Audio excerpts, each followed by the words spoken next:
వీడియోలోనే umbilical card కోసం చాలా మంది ఇంట్రెస్ట్ చూపించారు. ఇంకా ఏమైనా విషయాలు ఉంటే చెప్పండి మేడం అని చాలా మంది మెసేజ్ చేశారు.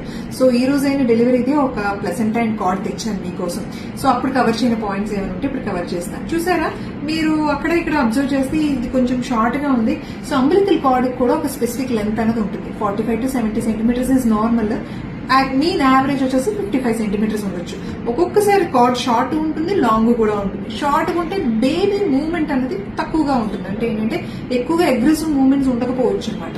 లాంగ్ గా ఉంటే మెడ చుట్టూ 2-3 మిలికలు అంటే కాయిల్స్ ఎక్కువ వేసేసుకుంటుంది. మెడ చుట్టూ పేగి 2-3 రౌండ్లు తిరిగేస్తుంది అనమాట. సెకండ్ చూసారా, ఈ అంబిలికల్ కార్డ్ ఉంది కదా, ఇది వాటర్ లో ఫ్లోట్ అవుతుంది. మరి బేబీ అనుకోకుండా అంటే బాగా అంటే 2.53 kgs వచ్చిన బేబీ దాన్ని ఏమైనా కంప్రెస్ చేసే అవకాశం ఉంటుంది కదా. కంప్రెస్ అయితే దానికే కదా నష్టం, బ్లడ్ సప్లై అయిపోతుంది కదా. సో అందుకని దీని చుట్టూ ఒక జెల్లీ అన్నది ఏర్పాటు చేయబడింది అనమాట. ఎవరు ఏర్పాటు చేశారు? దేవుడు. సో ఈ వాటన్స్ జెల్లీ ఉండడం వల్ల అంత ఈజీగా అంబిలికల్ కార్డ్ అనేది కంప్రెస్ అవ్వకుండా ఉంటుంది అనమాట. థర్డ్, డెలివరీ అయిన తర్వాత ప్రతి గైనకాలజిస్ట్ కూడా కొంచెం సేపు ఆగి ఈ కార్డ్ లో ఉన్న బ్లడ్ కూడా బేబీకి వెళ్లేదాకా వెయిట్ చేసి మరి క్లాంప్ చేస్తారు.